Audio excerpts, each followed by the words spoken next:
Vindhya times में आप सभी का स्वागत है। कोरोना का दंश झेल रहे देश में जब लोग तितर बितर थे, खाने के लिए पैसे नहीं थे, रहने को छत नहीं थी, तब लोगों ने इंसान और इंसानियत को पहचाना। अपने और परायों की तस्वीरें सामने आई और ऐसी ही एक तस्वीर रीवा के किसान की निकल कर आई, जिसने गरीबों को भोजन दिया, बेसहारों को सहारा दिया, कोरोना संक्रमण में खुद संक्रमित हो गए और आज करीबन 8 महीने चलने वाले इलाज के बाद ये मसीहा अपने जीवन की जंग हार गया।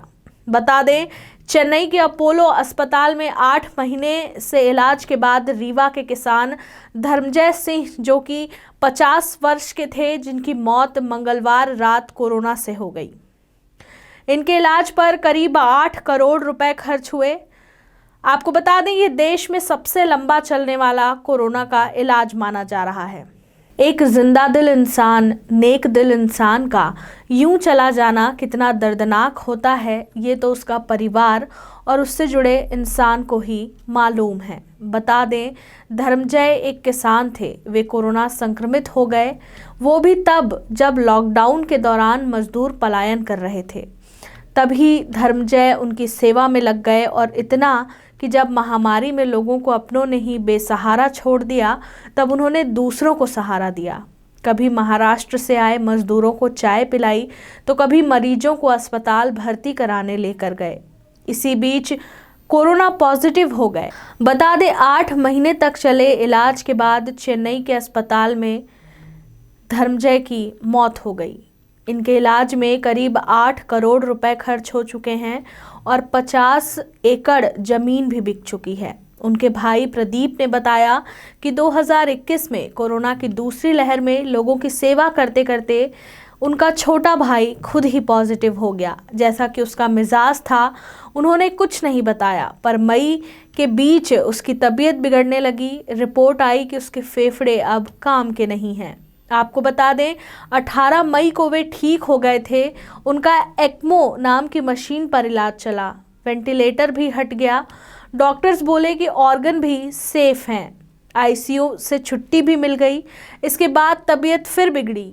एशिया के सबसे बड़े चेन्नई के अपोलो अस्पताल में लंदन के डॉक्टर का इलाज चला।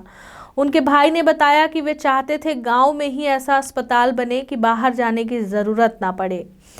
गौशालाएं बनवाने का जज्बा पूरे प्रदेश में चर्चित हो चुका था। उन्होंने स्ट्रॉबेरी, गुलाब, ऑर्गेनिक सब्जी और आलू खूब पैदा की।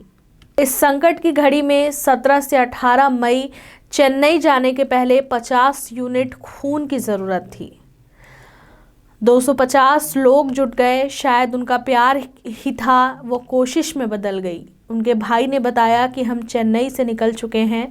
दोपहर 1:30 बजे मुंबई और डुमना एयरपोर्ट जबलपुर शाम 7:30 बजे पहुंचेंगे। जबलपुर एयरपोर्ट से सड़क मार्ग से एम्बुलेंस से 14 तारीख की सुबह गांव की रकरी मऊगंज पहुंचेंगे, जहां 14 जनवरी संक्रांति की दोपहर 2 बजे उनका दाह संस्कार किया जाएगा। पीटीएस मैदान में आयोजित मुख्य समारोह में धर्मजय को सम्मानित भी किया गया था। धर्मजय ने स्ट्रॉबेरी और गुलाब की खेती को विंध्य में विशिष्ट पहचान दिलाई थी। वे कोरोना संक्रमितों की सेवा करते हुए संक्रमित हुए थे। परिजनों का दावा है कि 8 करोड़ रुपए इलाज में खर्च हो गए। परिवार वालों ने प्रदेश सरकार से गुहार भी लगाई थी। इसके बाद सिर्फ 4 लाख की आर्थिक मदद ही मिल पाई।